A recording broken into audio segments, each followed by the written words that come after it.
Before we get into the video, could everyone please subscribe to my Endless Diary Tales channel? Thank you so much.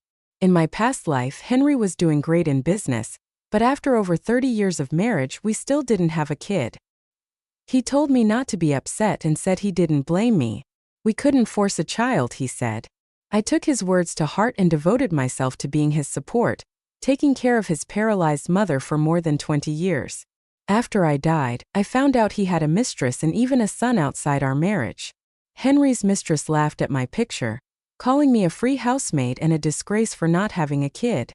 Henry, who once said he loved me, called me a hen that couldn't lay eggs, saying I brought him ridicule for half of his life. Living again, I silently packed my bags. If I'm a free maid, anyone who wants can be one instead. Mia, I heard you and Henry went to get your marriage certificate yesterday. How did it go? When will you get it?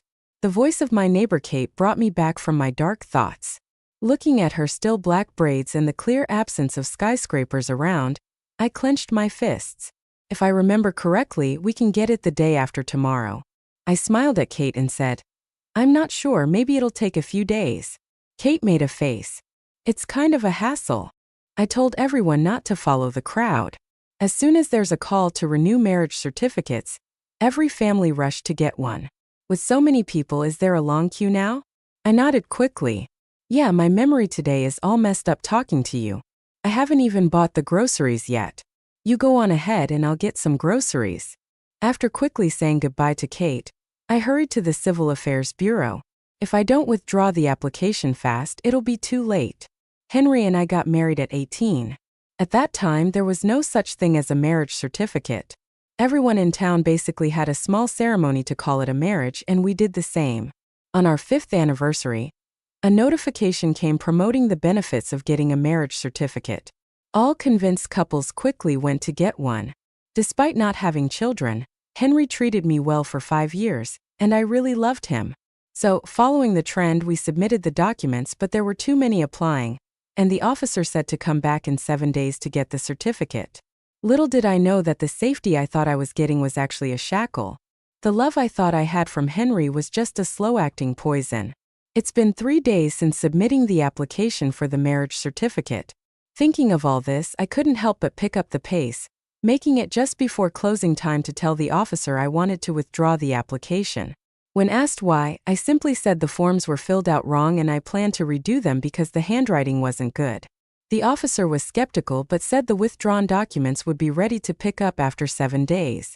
Though I'd still have to wait 7 days, it was better news for me. At least this way, I wouldn't have to collect the certificate. Having done all that, I headed to the market. As usual, I picked up a few things for dinner.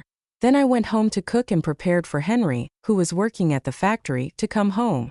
I wanted everything to be like normal until I left. Before long, Henry came back looking particularly happy. He was dishing me food and asking about the certificate. I casually replied, I asked today, and the officer said there's a lot of people applying, so it might take a few more days. He nodded. All right then, I'll leave it to you to handle. After dinner, he cleaned up and washed the dishes, even whistling as he worked. Then he came over in a gentle tone. Mia, there's a bit to do at the factory tonight. They're having me work late, so just go ahead and sleep. Don't wait up. I agreed, watching as he changed his coat, got on his bike and rode off. I have no idea what got into me. As soon as he left, I closed the door and quietly followed him. The town isn't big, just a bunch of crooked narrow alleys. As it got dark, Henry rushed off, not noticing me tailing him. After about 10 minutes, he stopped his bike in front of an old rundown house. The door was ajar and he went right in. The room lit up, and from outside the window, I saw a young woman jump into Henry's arms, acting all sweet. Did you miss me? She asked. Henry whispered something in her ear, making her giggle. Then she leaned into him again. Our baby boy missed you. The curtains were drawn. The room light went out, replaced by the sounds of love. Knowing still doesn't stop the aching in my chest. Henry had already betrayed me. I took a deep breath, holding back tears. After 7 days, once the document is withdrawn, I can leave him forever. I realized I knew the girl Cora, maybe no more than 18 or 19 years old. She's lively and quite busty, a new worker at Henry's factory. She once came to our house for a meal because she and Henry were from the same village. Henry was handsome with fair skin when most people had a wheat skin tone. His scholarly demeanor and gold-rimmed glasses made him look intellectual. I thought Cora's eyes sparkled at him from admiration, not knowing they'd hook up. Once I returned from Cora's place, I went to bed early. The next morning, I rushed to the station to buy a train ticket south. Then I went to a store to dial the never-called number of my biological parents. I told them I'd be taking the train to see them. After 7 days, they were overjoyed, crying with happiness, only asking for the time to pick me up. With the response, tears began flowing uncontrollably. I was such a fool to choose Henry over reconciling with my real parents. I wouldn't be so foolish again. I returned home. The sky was already dark. Henry surprisingly hadn't gone out, cooking dinner and waiting for me. He was full of concern when I walked in, asking why I was late. I gave a casual excuse. I was just out thinking of buying some yarn to knit since it's getting cold. Maybe because Henry saw the new yarn I was holding, he didn't press me further. Instead, he happily served dinner and urged me to eat while it was still hot. I'll be honest, halfway through the meal, Henry hesitated and said, "Mia, you see how Mom is now? My brother and sister-in-law just had their second kid, and they have 2 kids to take care of. I was thinking, since it's just us, maybe we can bring Mom over to live with us. You'd have someone to talk to during the day." I paused for a moment. The biggest burden was finally here, the thing I found most ridiculous in my past life. Henry also suggested bringing his paralyzed mother over. He said it would be nice for me to have someone to chat with. At that time, I knew he was devoted and wanting to be a good husband. I agreed out of love. When I agreed, Henry was overjoyed and even more caring. Even when there were conflicts in the neighborhood and people gossiped about us, he defended me loudly. From then on, I gave him and even his difficult mother endless love and patience. Despite the grievances I faced from his mother, I kept telling myself that at least he treated me well. For 25 years I took care of her, not just feeding her but doing everything until I was left sick and worn out, only to leave this world too early. Little did I know I was tied down by his mother, while he was fooling around with Cora behind my back. Seeing me not respond for a while, Henry spoke with a hint of guilt. "I was just suggesting. If you don't want to, it's fine. I'll think of another way." I put down my utensils and gave him a rare smile. "How could that be? You proposing this shows you're a responsible and committed man." I emphasized responsible and committed. But Henry was calm, not showing any sign of surprise, instead holding my hand tightly. "Mia, I knew you'd agree." I casually pulled my hand back and said, "Agreed, but I hope we bring her over in 6 days." He looked a bit puzzled. "In 6 days? Why?" "Because in 6 days I'll be gone, and this filial duty will be yours to bear. As for his mother, I really don't want to see her again, but I just said our place is small. If she's coming over, we need some time to prepare." Hearing this, Henry finally relaxed. "You're so considerate." The next day after work, Henry was home even earlier than usual. He even brought back my favorite candies. Our neighbor Kate saw Henry riding his bike with stuff hanging from the handles and couldn't resist teasing him. "Ah, you got something good for your wife. I told you, Mia, you're the luckiest with such a caring husband around here." Kate also raised her voice. "Mia, come out quick. Your man's got you some treats." Not wanting to let Kate down, I responded and stepped out just in time to see Henry parking his bike and coming in with the goods in hand. Seeing me, he smiled and held the treats out. "I know you like candies, so I got these for you. Give them a try." I didn't say anything, just took the candies and handed a handful to Kate. Surprised, Kate complimented me again. "You picked well, Mia. Even though you two haven't had kids all these years." Realizing her slip, Kate quickly changed topics. "Very nice, unlike my husband. He's clueless about caring." Henry put an arm around me, around my shoulder. "Kate, it's more like I picked well marrying such a good woman as Mia." I shrugged off his hand. "The food's still cooking. Better get back or it'll burn." Looking at the tofu stew in the pot, I sighed. If I hadn't seen it with my own eyes, even I'd believe Henry was a loving husband. After all, everyone in the neighborhood thinks it's my fault we have no kids.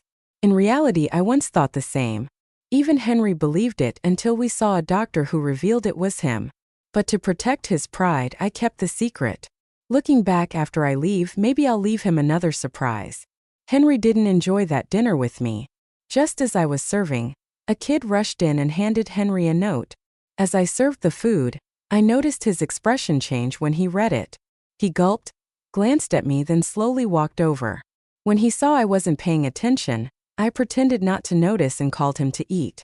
Henry stood still, gathering courage to say a kid just passed a message saying something came up at the factory I need to handle. I quietly picked up my utensils. Should I save you a meal for later? Henry quickly replied, no need, just eat. I'll be back tomorrow, I promise, just for you. I smiled and looked at him. Sure, go handle your business. Go on, be with Cora. He brushed my cheek with the back of his hand, grabbed his coat and quickly left on his bike. I stood frozen when a paper ball rolled on the floor. After he left, I knew it was the note from the kid. I picked it up and opened it. The messy writing was appalling. Saw a movie today. Learned lots of new moves. Can't wait to try. Wanna? I stumbled back, clinging to the table to keep from falling. Despite being married for so long, I realized I never truly knew him. This was the real Henry. He returned the next day at dawn, tapping on the door before getting back into bed. As he held me from behind, the scent of fresh soap filled the air. It was clear he spent the night with Cora and even bathed before coming home. He was dirty. I shifted, trying to move away, but he just snuggled closer until I was pressed against the wall, with no place left to retreat. I sat up, ready to get up and get dressed. Henry grabbed me at that moment and softly asked, "Why are you up so early? Go back to sleep. Did I wake you?" I didn't give him a friendly look, just replied coldly. He immediately said in a guilty tone, "It's all my fault. I shouldn't have come back at this time and woken you up. Next time if I come back late, I'll just sleep at the office."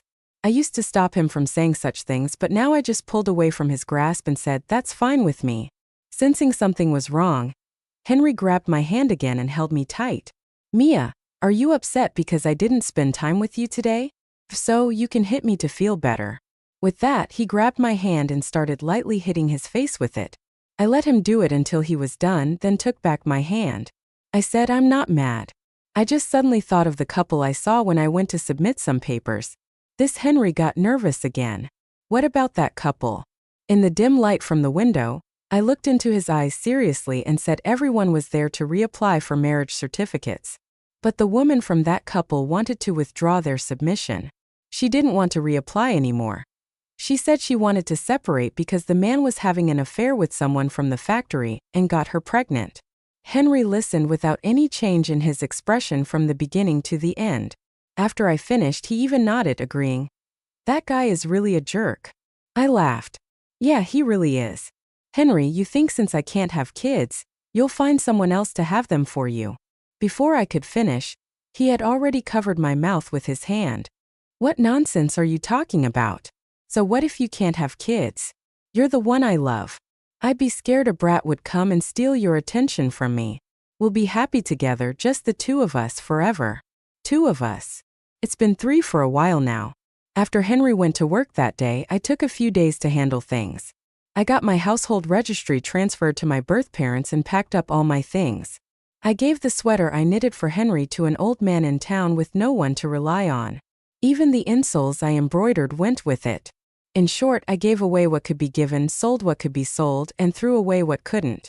Once everything was sorted, I was surprised by how many things I had bought for Henry over 5 years. For myself, barely any.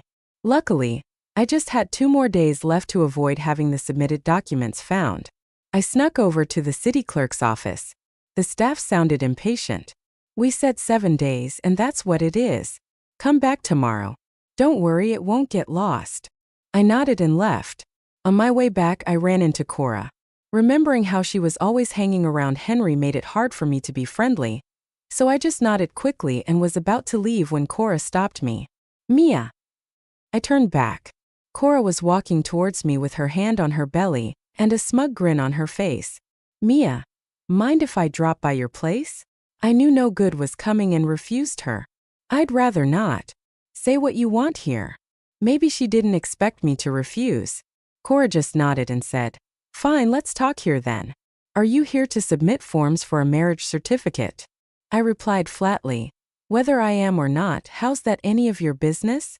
Cora fixed her gaze on me, her eyes smiling. I'm pregnant. Suddenly, I remembered I'd met Cora at this critical moment in my past life too. She said the same thing, but how did I respond back then? I congratulated her and even asked curious questions about the baby's dad. And what did she say? She said the dad was a handsome and caring man. I was so stupid back then. I even congratulated her again before rushing home to take care of my mother-in-law. Even though she flaunted it in front of me, I didn't put two and two together. Before I could reply, Kate, who was passing by, overheard. Oh, pregnant already? Who's the dad? Dad. Cora gave me a knowing look just like last time and smiled. The father's a big deal, handsome and gentle. You'll all know soon. Kate rolled her eyes. What big deal is both handsome and gentle around town here? Who, besides the deputy manager, could it be? Or is he from out of town? Cora's face twitched a bit but quickly replied, yeah, from out of town. Kate just said, thought so. After that, Kate turned to me with enthusiasm.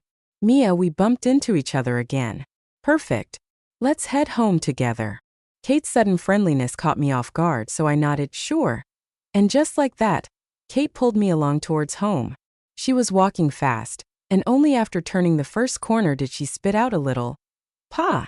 Just because she's pregnant, what's there to be cocky about?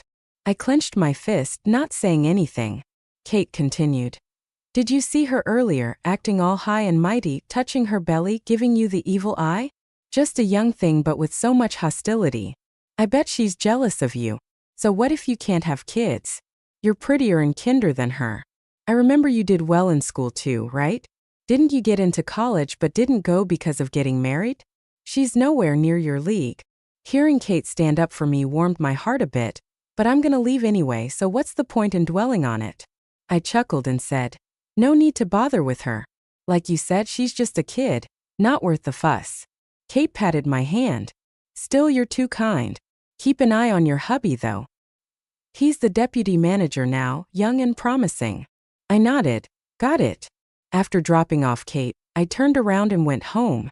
The house felt emptier and so did I. While I was tidying up, I heard footsteps behind me.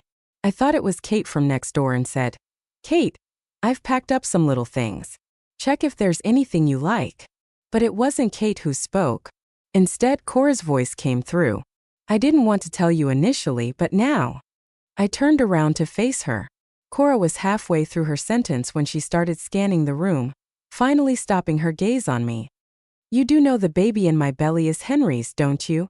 I knew, yet her eagerness to confess in this life took me by surprise. Seeing me silent, Cora spoke slowly again. To be honest, a hen that doesn't lay eggs like you would have been kicked out long ago in the old days. It's just Henry feeling sorry for you. I suggest you take the hint and leave him sooner rather than later. I was about to respond, but then I heard the sound of a bicycle outside. Right then, Henry came home from work and saw what was happening. When he saw Cora, he looked a bit panicked for a second, but then he composed himself. Cora, what are you doing here? Cora shot me a challenging glance, then pretended to stumble. Oh no! She cried as if she were about to fall. Henry was quick. He threw his bike aside and rushed over, catching Cora as she fell right into his arms. After the whole act, he seemed to remember something and released her, saying, Mia, did you see that? RA almost fell and she's pregnant. So I just questioned him, how do you know she's pregnant? Henry was ready with his answer and just smiled. I heard it from people at the factory. Cora laughed and chimed in, yeah, my man works there. You guys go ahead and get busy. I'll be heading out. Cora gave me another one of her challenging smiles before she left. It was just the two of us now. Henry moved closer, trying to smooth things over. Mia, you weren't jealous just now, were you? I swear there's nothing between us. I just caught her when she was about to fall. I squinted at him, asking, you swear? He nodded, raising his hand. Yeah, I swear. If I'm not loyal to Mia, if I have anything with Cora, let lightning strike me dead. Hearing that, I couldn't help but laugh. Lightning strike you dead? If swearing actually worked and if the heavens were watching, guys like him would have been struck down 100 times over. Henry saw me laughing and moved closer, holding my hand to his face. Mia, no matter what, you've always been the one I love the most. Without you, I can't go on either. By the way, have the marriage certificates come through? I've already told my friends once we get them, we'll celebrate and have a meal together. I said, whatever you want, because let's be real, we're never getting those marriage certificates. That night, as usual, Henry used the factory as an excuse and left in a hurry. I didn't bother seeing him off and just told him if it got too late, he should sleep at the factory. He agreed but paused after getting dressed, gently brushing my cheek with the back of his hand before rushing out. Obviously, he was off to see Cora again. After he left, I went out too. I needed to get some food for the long train ride tomorrow. While I was out buying some instant noodles, wouldn't you know it, I ran into Henry and Cora. There's a stretch of empty houses along this path, and not many people pass by. I only took it as a shortcut. There they were in a dim alley wrapped around each other, kissing like they'd never part. Cora even reached inside his shirt as she kissed him. Henry got turned on and pinned Cora against the wall, ripping her shirt open while cursing, "You little minx, how bold of you bringing me here." Cora laughed, her face flushing. "Isn't it more exciting here?" Henry squeezed her butt hard and panted, "Did you get this from one of those movies, huh, little minx? Come clean, what did you tell her when you showed up at my house that day?" Cora giggled, "Why don't you just ask her?" What could I have said? And then they were all tangled up together. What followed wasn't worth watching. I almost forgot to leave, my back plastered against the wall, fists clenched. Inwardly, I felt relieved. Tomorrow I'll get those papers and leave. I didn't bother with him anymore, headed home, and slept straight through the night. I could have never guessed that as I was about to leave, ready to hit the road, I'd run into Cora. She was all flushed, smirking at me. "How about we go inside and have a chat?" I refused outright. "There's nothing to talk about. I've got things to do." Cora blocked my way. "I won't take much of your time unless of course you're okay with making a scene right here." I had a hunch about what she was going to say. Taking a deep breath, I replied, "All right, go ahead and say it." She leaned in, lowering her voice. "How was the show last night?" My blood boiled. I looked at Cora, unable to believe it. She continued to laugh. "Don't play dumb. I saw you. Only he didn't. Kate says you're prettier than me, more gentle and educated, but so what? Henry says you're like a log in bed, while I'm the enchantress that drives him wild." Just then, a splash of water soaked Cora from behind. Cora spun around in disbelief while Kate grinned sheepishly. "Oops, sorry. I was dumping foot water, didn't see you there." "Oh, your clothes are soaked. Better go change, especially since you're pregnant." Furious, Cora glared at Kate but had no choice but to leave in a hurry. I looked at Kate, laughing softly. "Thanks, Kate," I sighed, hinting. "Mia, don't be sad. All men are the same, sneaky as hell. Sometimes all you can do is turn a blind eye. It's a long life after all." I kept silent and Kate patted my shoulder once more. "Well, you take care. I'm off to my folks. If ever you feel wrong, just come and vent. I'm not good for much, but I can talk a storm." After Kate left, my time was running short. I rushed to the civil affairs office and finally got the papers I needed, but I shredded them to bits after just a few steps, dumping them into a roadside trash heap. Without the marriage certificate officially registered, we were never legally married. "Henry, let's never see each other again." Returning home to get my bags packed up, I ran into Henry's big brother and his wife, dropping off Henry's mom. They are no angels and certainly more straightforward than Henry. Without asking my thoughts, they put Henry's mom on the bed and dumped a heap of bags, making some excuse before taking off. Last time around it was the same way. Back then, Henry suggested bringing his mom over, and I agreed. She was brought over the next day, but this time they dragged it out until today. Not that it changes much for me. I poured her a glass of water and placed it by her bed, telling her I had to drop something off with a friend. Finally, I left Henry's infertility diagnosis on the desk where he'd see it when he came back. Maybe because I was being so cold to her as I was ready to leave, his mom called out to me with a sour look. "Mia, do you even look like a daughter-in-law? I came here early and haven't eaten a thing, and you only give me a glass of water. Don't give me that sour face. You eat my son's food, use his stuff, and don't have to do anything while living a cushy life. Can't even have a kid, huh? What's this? Packing your bags now to run off with another man?" I couldn't be bothered to argue with her and turned back to the bed. My mother-in-law's face looked smug. At her cockiest moment, I picked up the water cup beside me and splashed it right in her face. You don't even want a drink of water." She realized what happened and started cursing me out. But I quickly left. I reached the station with a whole hour to spare before the train departs. I sat quietly in the waiting area, watching as the crowds with bags prepared to head south for work. Compared to them, I felt a bit out of place traveling light.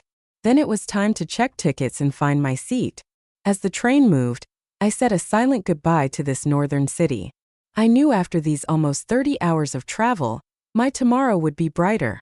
Henry came home from work, and as soon as he opened the door, he was hit with an indescribable stench of feces and urine, followed by his mom's cursing. "Mia, you witch! Where have you been? Get this mess cleaned up, or I'll tell my son to kick you out." Henry pinched his nose and looked around but didn't see Mia. He headed inside and saw his mom lying on the bed, cursing nonstop. "Mom, why are you here so early?" She rambled about how his brother and sister-in-law brought her over, and then went on a long rant about Mia's wrongdoings. She wouldn't give her a bite to eat and even threw water in her face. Finally, all dramatic-like, she said Mia must have run off with a man due to being gone so long. Henry stayed silent, getting anxious as he cleaned. He thought about it. Maybe Mia went out to shop for sewing supplies to make him new shoe soles, or buy fabric to sew new clothes. She's great at it. Her work is better than store-bought. But as he tidied up and opened the window, he saw a medical diagnosis on the desk. It had his name on it and the words infertile. In that moment he remembered Cora touching her belly, claiming it was their son, and Mia's indifferent look in the empty home. Fear hit him, worried she found out and now he might never find her. Yet he hoped she didn't know that the paper was placed there unintentionally, but it was so neatly placed it couldn't have been an accident. His mom kept on complaining loudly enough for the whole street to hear. He ignored her and started searching the house like a madman. Cabinets, wedding chests, under the bed, nothing. Not a single trace of Mia's stuff, not even a thread. The sweater she knitted, the insole she embroidered, new clothes that hadn't been worn, even the bowls in the kitchen, her hairbrush, all missing. Just then, Kate from next door came in. "What's that smell?" "Oh, you brought your mom over. Where's Mia?" "I just finished something at my folks' place." His mom snapped. "Don't mention Mia. Who knows where she ran off to?" Henry, desperate, asked Kate. "Did you see Mia today?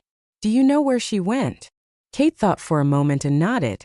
"I did see her early this morning. Talked to her and someone else." "Who?" Henry asked anxiously. "Cora. You know, the one who's been to your place for dinner. She was all sly, saying lots to Mia." Henry had a bad feeling and pressed on. "What did they say?" Kate hesitated. "I really don't know much. Better wait for Mia to get back and ask her."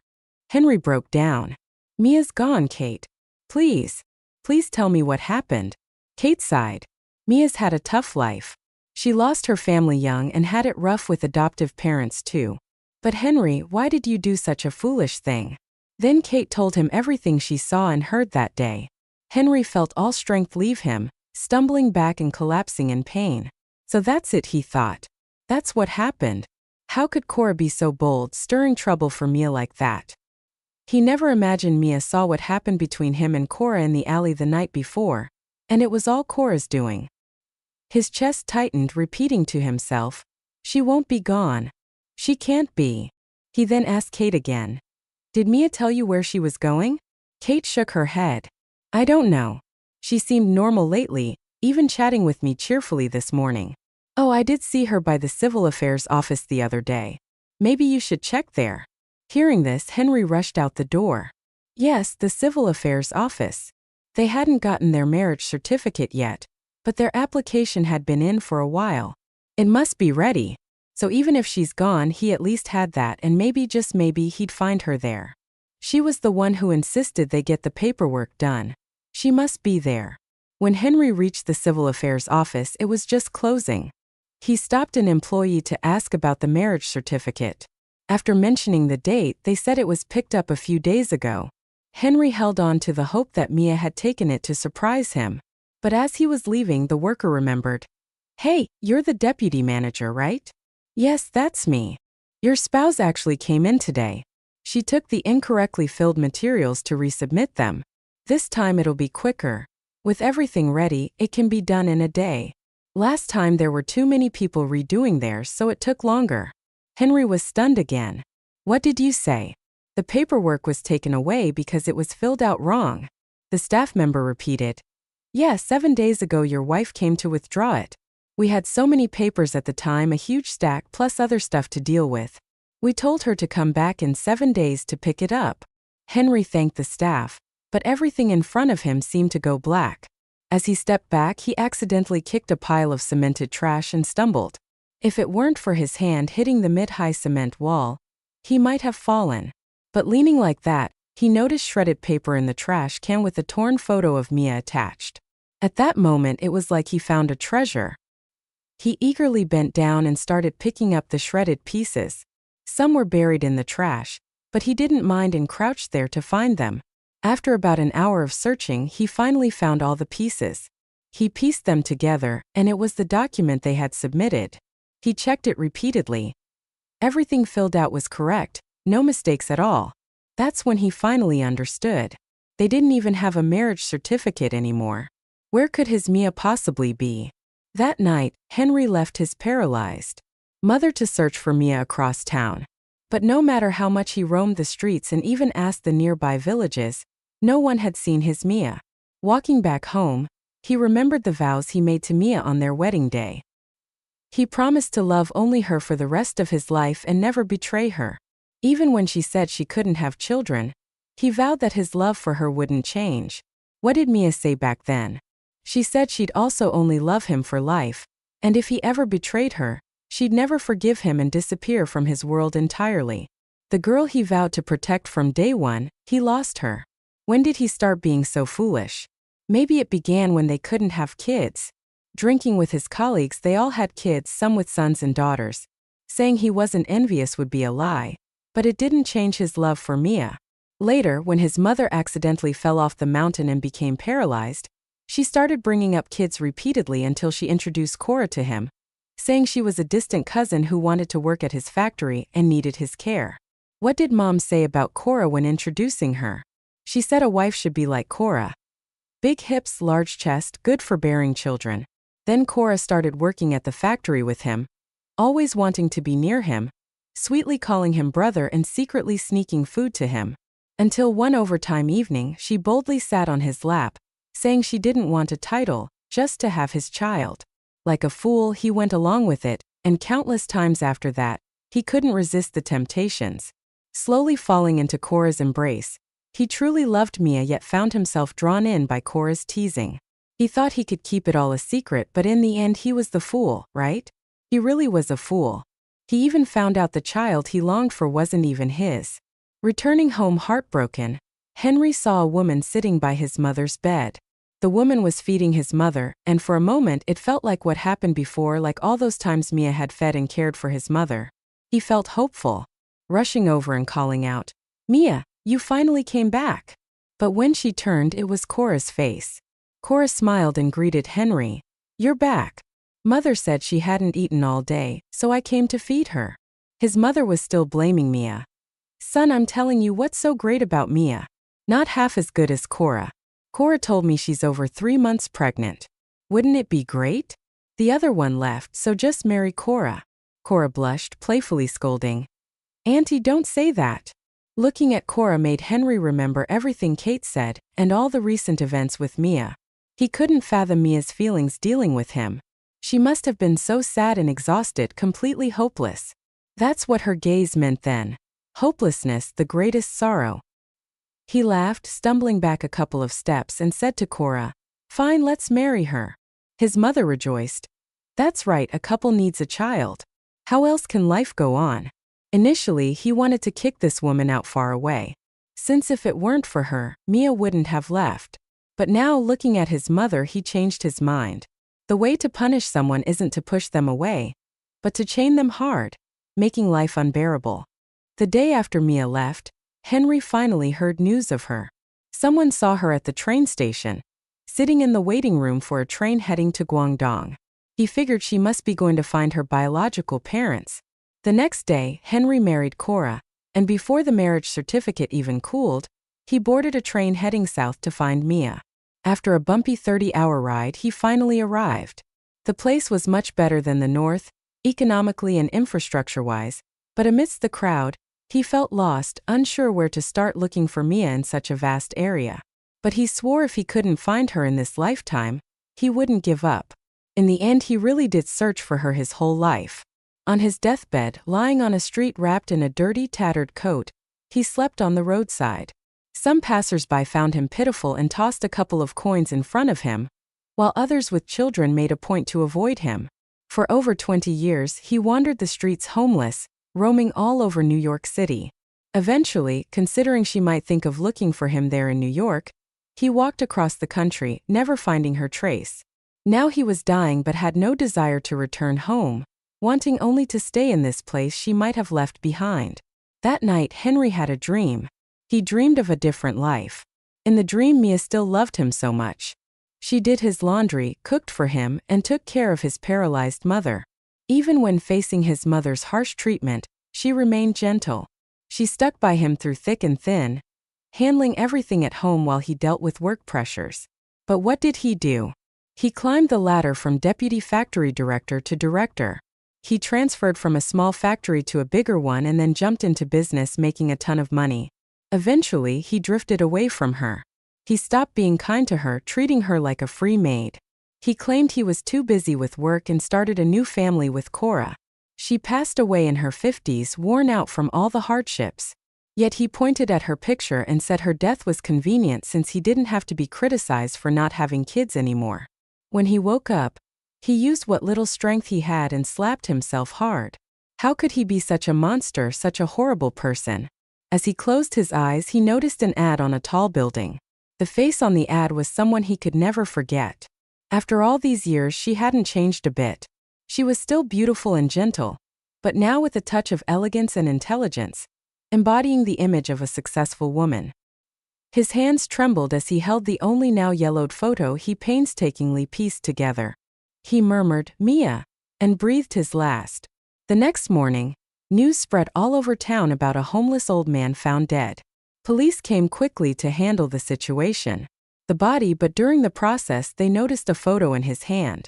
Someone recognized it as an old picture of the successful businesswoman Mia, and reported it to her. When Mia got the photo, she just glanced at it, then told her assistant to set it on fire and toss it in the trash. "Don't know him," she said later. People dug up information about the homeless old man. Rumor had it he was from the north and was once a respectable deputy factory director. Then one day, out of nowhere, he vanished, leaving behind his paralyzed mother and newlywed wife. What followed was a familiar story of a homeless man. Curious folks dug deeper and learned he was no saint either, having abandoned his wife to marry his lover. But after marrying his lover, he vanished again without a trace.